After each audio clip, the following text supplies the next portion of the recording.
Pat and I are joined this morning by Jim Hartson.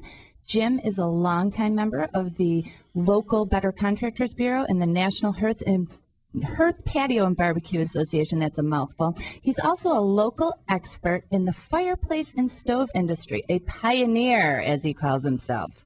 That's right.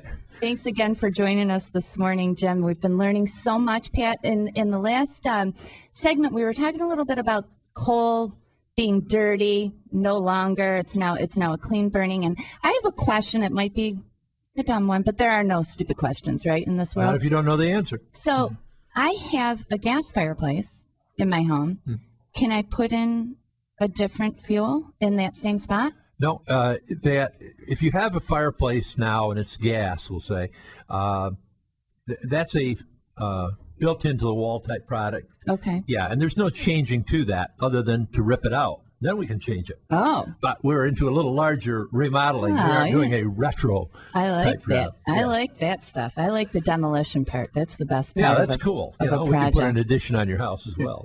You can? Oh, absolutely. All right. Well, I know who to call because I'm looking for one of those. Does anybody know? You must know that I'm in the market for an addition on my house. Why, sure. Well, especially after this winter season and having all these boys and little boys in my house and playing out in the snow all the time, I would like to have a mud room, an official mud room, right? Where the kids can come in and kick off their boots and hang up their coats. And that would be my ideal addition, I think, at this point.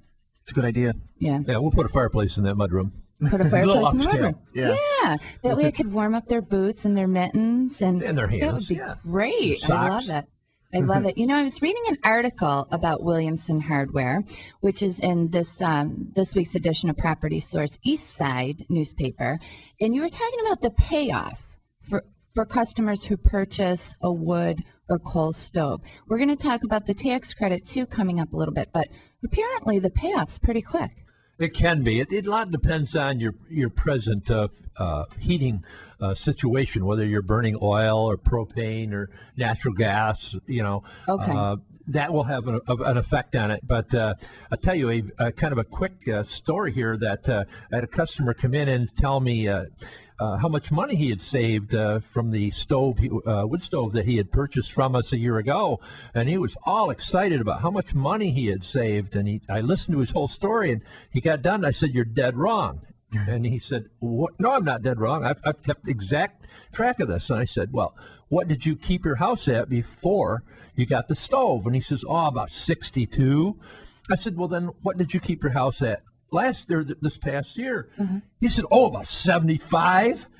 I said, "Then to find out what you really saved, you've got to not use your wood stove and turn your oil furnace up and heat that house to 75. Yeah. Then you'll see what you really saved, because we set our thermostats back to save money on our energy, but we're also, while we're doing that, we're saving money, but we're losing comfort. Comfort, sure. Yeah, and so that it's those extra few degrees that are the real cost. So you really have to compare heating your home, how much you're going to save by heating your home to the temperature you really desire. Well, one of the things we like a lot about wood, for example, is that it's a renewable resource. It's renewable, and that's why there's the tax credit on it. The tax credit does not cover a gas unit or a coal unit, but it does wood, because wood is renewable. We're growing more every day.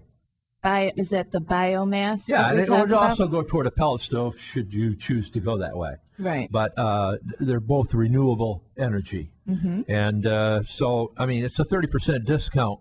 And it is, I got to correct one thing that was said earlier. It does cover the labor, pipe, even a hearth pad for under the stove, whatever it takes to bring it up to code. The tax credit. Correct. Because you can't just install it. You got to install it, up to code, and the unit has to be at least 75% efficient. It has to have been passed by these standards, and we actually give people a certificate, and this shows to their tax people that they have purchased one that's the proper energy efficiency, and they take that along with a copy of the bill, the cost of materials and everything they needed for this project. And that's where they're going to get their tax credit. And it's not a tax deduction, it's a tax credit. So it's a dollar for dollar. Something nice. Pat would enjoy. I would Dollar enjoy for that, yes. dollar. He loves dollar for dollar. Yep. Let me just tell you.